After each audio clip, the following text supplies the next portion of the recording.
Ang konsepto ng pamilihan ay tumutukoy sa isang lugar o sistema kung saan nagtatagpo ang mga mamimili, consumers at mga producers. Magpilian ng produkto, serbisyo o kalakal ang pamamagitan ng presyo.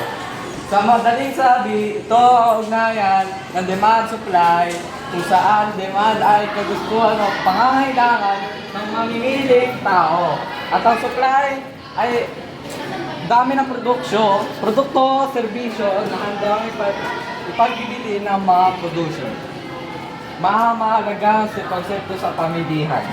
Mamimili, consumers, bumibili ng produkto o serbisyo. Number 2, producers, magawa o nagbebenta ng produkto o serbisyo. Number 3, presyo. Halaga ng produkto o serbisyo na nagbubuo na isang pamamagitan na interaksyon ng demand at supply. Kalakal or goods and service. Mga bagay o serbisyo na pinapalitan sa pamilihan. Kompetisyon.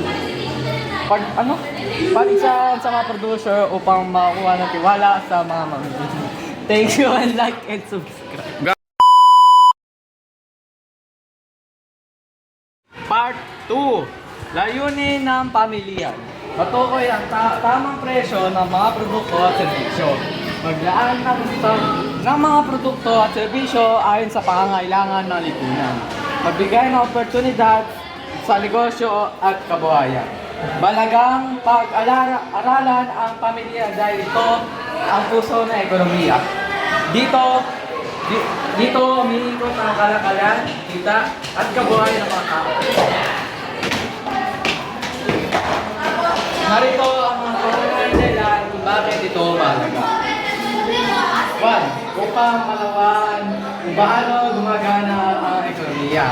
Sa pamilihan, ang tatakda kung paano nagkaroon sa palitan ng produkto at serbisyo sa pag-aaral nito. Maunawaan natin kung paano nabuo ang presyo, demand at supply. 2. Una, upang maging matalino ang mamimili at producer. Kung alam mo kung paano gumawa ng pamilihan, mas madali kang makapili ng produksyon, sulit sa halaga, at makagawa ng tamang desisyon o produksyon.